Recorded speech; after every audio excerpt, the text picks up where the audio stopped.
Hello hi नमस्कार जय Jagannath welcome to my channel.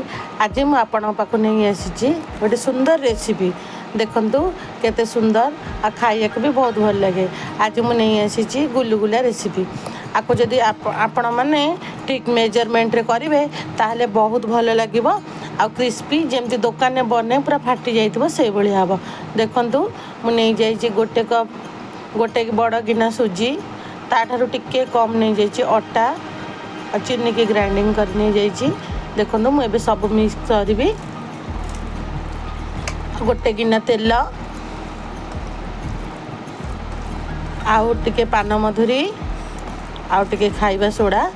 देखंतु एबे मु अटा और सुजी पकई देली तादरे तेल पकई देली पान मधुरी के पकईकी देखंतु मु केमती खास्ता दउछि।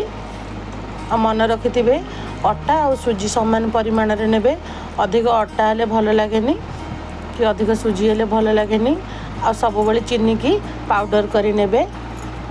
देखंतु एमती जेते परबळे बांधी जाउथिबो सेते बेले जंके करिवे हल्का हल्का पानी देबे बहुत पानी देबेनी। देखंतु मु टोटा केम चकड़ुची अटा ठारू जस्ट टिके सॉफ्ट रखिबे।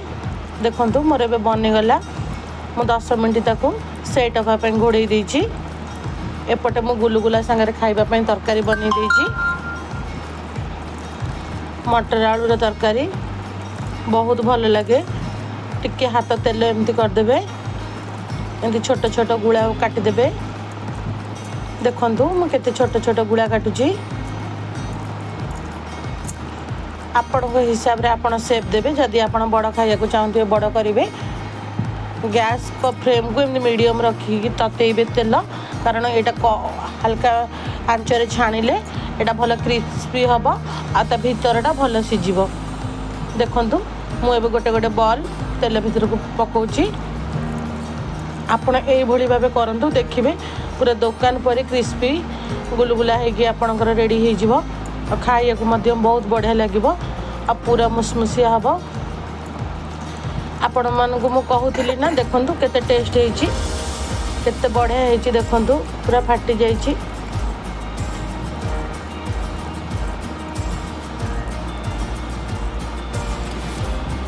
दस रु 15 मिनट आपण एमती करि सला पर देखंतु मोर एबे बनी जाइची गुलुगुला।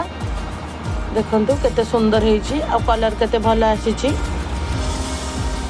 एबे देखंतु मु सब जाक सेही प्रोसेस रे गुलगुला छाणी नेची। आपण कोड वीडियो टी को देखुछन मते कमेंट माध्यम रे कहिबे आ जदी मो वीडियो टी भलो लागि थाए ताहले जदी आपण को मो वीडियो टी भलो लागि थाए ताले प्लीज सांग माने लाइक शेयर सब्सक्राइब करियो को केबे भी भूलिबेनी। आ आपण माने कोड देखुछन मो आउ थरे कहूची प्लीज मते कमेंट माध्यम रे कहिबे। रहूची नमस्कार जय जगन्नाथ।